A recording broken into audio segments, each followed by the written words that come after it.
Sweden is struggling to accommodate 165,000 people who have applied for asylum there amid the refugee crisis. Now, in a reversal of its open door policy, the government says as many as half could face deportation.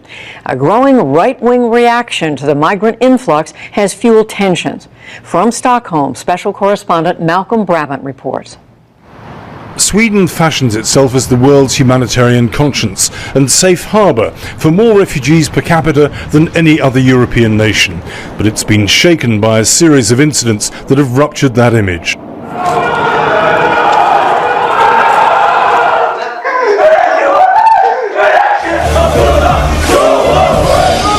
I would say that Sweden's social structures are under severe stress.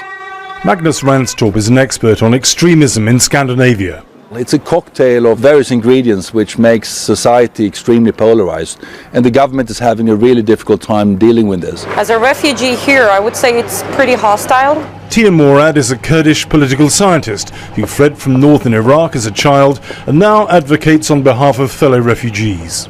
We've noticed a lot of activities for the past week at least, where you have Nazis and racists crossing the streets and demonstrating against the refugees arriving to Sweden.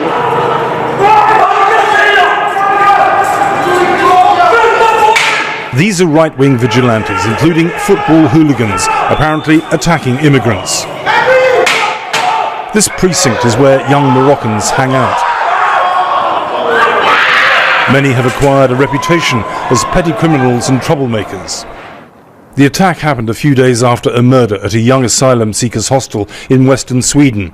A 22-year-old worker, Alexandra Meza, originally from Lebanon, was stabbed to death, allegedly by a young Somali, after trying to intervene in a fight. The murder intensified pressure on Prime Minister Stefan Löfven, whose popularity has slumped despite U-turns over his open-door migration policy. Jag tror att ganska många människor I Sverige nu. I believe quite a few people here in Sweden now feel a great worry there will be more similar cases as Sweden accepts so many unaccompanied minors. Many of those who come here to Sweden have had traumatic experiences and there are no simple answers. Fredrik Hagberg is a leading member of a far-right activist group called Nordic Youth. He admits to feeling sympathetic towards the vigilantes. It's chaos in Sweden. It's getting worse by the minutes. It's like the gates of hell is open. More and more immigrants that we can't take care of is coming every day. The violence is getting more and more. Hatred against the Swedes people are getting bigger and bigger. The women and children are getting harassed every day. The police can't be everywhere at once. The people need to do something by themselves if something is going to change. It sounds like you might be advocating violence. No, not at all. Not at all. Our movement has always stood against violence, political violence, but I believe in self-defense.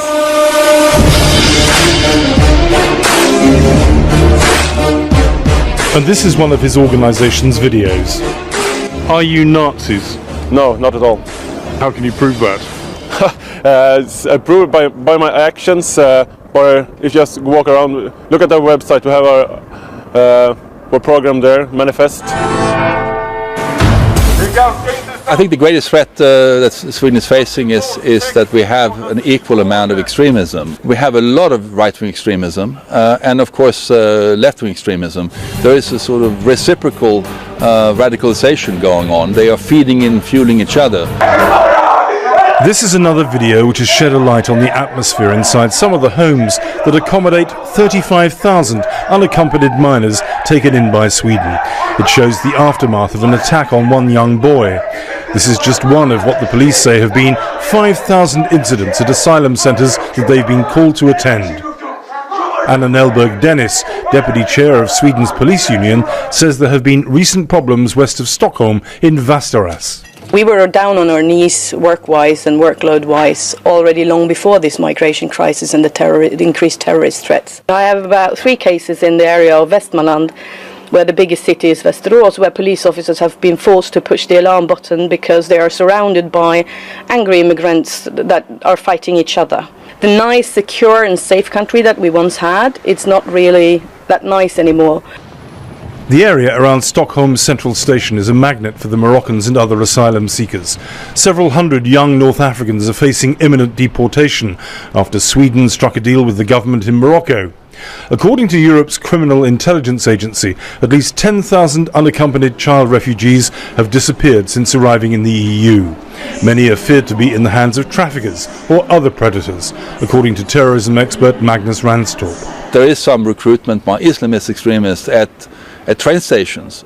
Today, Sweden's Interior Minister Anders Ygeman was trying to project an image of calm and control. I think we have been bad prepared for this situation. Our social system is not made to meet the demands from this group.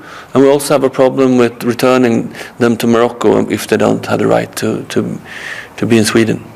So how do you think you're doing? I think we're going in the overall picture. We're doing quite well. But that's not what the police union is saying. They say that this is no longer the nice society it used to be.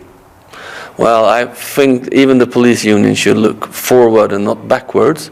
But if we want to compare the figures and stats backwards, we can say that we haven't had this many policemen in 35 years. They say that you need an extra 4,000 and you're not going to give them enough. We have never had this much policemen. We have never had this much money to fund the police as we have now. And we have a lower crime rate. In the wake of these disturbances, the Swedish government is to launch a task force to crack down on vigilantes who might be thinking about taking the law into their own hands. And to soften the blow of deporting the young North Africans, the government is promising to set up a special centre in Morocco to house them in safety and security. Tia Morad is disturbed by the sudden change in Swedish policies. We've built up our reputation internationally of being this humanitarian role model. To change it that drastically, I don't believe that the government has thought through it properly, and I don't believe that they have any expectations of how this might affect Sweden in the near future. Iraqi civil servant Adel Ali Khatani has decided to return to Baghdad because of new rules making it more difficult for refugees to bring over their families. I see no solution. I can't wait for 3 years because at the end of the day, I have a problem about reuniting with my son. In 3 years, he'll be an adult. The laws complicate matters. Although I'm very grateful for all the help I've been given, I feel very frustrated and insecure because of all the uncertainty the government is going through, all these different changes. It's better to return to my family and endure the hardship with them rather than leaving them alone there. The migration debate is dominating the political landscape, and the latest polls show rises for the main centre-right opposition party, and in the lead are the anti-immigrant Sweden Democrats. Their integration spokesman is Marcus Wiekel. Well, the society is pretty much falling apart. The government is actually taking money from the foreign aid budgets to fund refugees coming to Sweden. And I'm not sure if I'm going to call them refugees, actually, because they've crossed 7 or 8 or more safe countries on their way to Sweden. They're economic migrants, and then it's not defendable to take foreign aid money to spend on the refugees. The Swedish government is hoping there'll soon be a thaw in widespread European resistance towards sharing what it sees as its migrant burden. But if anything, the climate towards refugees is growing colder. For the PBS NewsHour, I'm Malcolm Brabant in Stockholm.